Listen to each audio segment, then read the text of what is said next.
ఆయన చచ్చిపోయినాడు. ఊరికి పోదాం పదా. చికెన్ పట్టిందమ్మా నాన్న ఎదురుగా పెట్టుకొని. అసలేం మాట్లాడుతున్నాడమ్మా ఈయన? ఆయన మీ నాన్న కాదు, నువ్వు మా బిడ్డవి కాదు.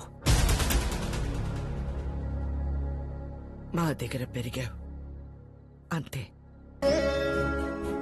అసలేం మాట్లాడుతున్నావు నువ్వు? ఆ తమ్ముడు మహాకాళేశ్వరరెడ్డి కొడుకు నువ్వు. రాక తప్పదబ్బా.